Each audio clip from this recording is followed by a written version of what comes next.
ఈ రోజు మనం మాట్లాడుకోబోయే సినిమా డిసెంబర్ 13న రిలీజ్ అయిన 'మోగ్లీ' సినిమా గురించి. పేరు వింటే జంగిల్ బుక్ ఫీల్ వస్తుంది కానీ సినిమా స్టార్ట్ అయ్యాక మాత్రం రెగ్యులర్ లవ్ స్టోరీ ఫీల్ ఎక్కువగా వస్తుంది. కథ అనేది చాలా సింపుల్ గా ఉంటుంది. హీరో ఫారెస్ట్ లో ఉంటాడు, హీరోయిన్ ని చూస్తాడు, ప్రేమలో పడతాడు. మధ్యలో సమస్యలు, విలన్ ఎంట్రీ, లవ్ నిలబడుతుందా లేదా అనే పాయింట్ తో సినిమా నడుస్తుంది. ఇది కొత్తగా చెప్పే కథ అయితే కాదు, మనం ఇప్పటికే చాలా సినిమాలో చూసిన కథే. మూవీ ప్లస్ పాయింట్స్ ఏంటంటే సినిమాలో ఫారెస్ట్ విజువల్స్ చాలా బాగున్నాయి. జంగల్లో సిగ్నల్ లేకపోయినా కెమెరాకు మాత్రం ఫుల్ సిగ్నల్ ఉన్నట్టు అనిపిస్తుంది. హీరో యాక్టింగ్ మాత్రం ఓకే అనిపించేలా ఉంది. ముఖ్యంగా ఎమోషనల్ సీన్స్ లో నిజాయితీగా ట్రై చేశాడు భయ్య. హీరోయిన్ పాత్రలో ఎఫెక్ట్ బాగా కనిపిస్తుంది. మాటలు తక్కువైన ఎక్స్ప్రెషన్ తో సీన్ నడిపింది. ఇప్పుడు మైనస్ పాయింట్స్ ఏంటంటే కథ ఈ సినిమాకు పెద్ద మైనస్. ముందే ఊహించగలిగే సీన్స్ ఎక్కువగా ఉంటాయి. సెకండ్ హాఫ్ లో సినిమా చాలా స్లో అవుతుంది.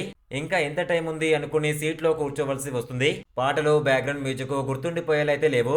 ఎమోషనల్ సీన్స్ బాగా కనెక్ట్ కావాల్సిన చోట కొంచెం మిస్ అయింది. డైరెక్టర్ ప్రయత్నం కనిపిస్తుంది కానీ పూర్తి స్థాయిలో ఇంపాక్ట్ క్రియేట్ చేయలేకపోయింది. ఎక్స్పెక్టేషన్స్ ఎక్కువగా పెట్టుకుని వెళ్తే మాత్రం డిసప్పాయింట్ అవుతారు.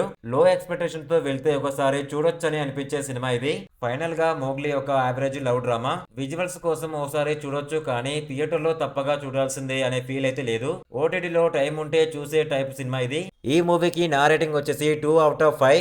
ఇది నా నిజమైన అభిప్రాయం. మీరు సినిమా చూసిన తర్వాత మీకు ఎలా అనిపించిందో చెప్పండి. ఇలాంటి ఇంట్రెస్టింగ్ జెన్యూన్ రివ్యూస్ కోసం మా ఛానల్ ని లైక్ చేసి సబ్స్క్రైబ్ చేసుకోండి. Thank you.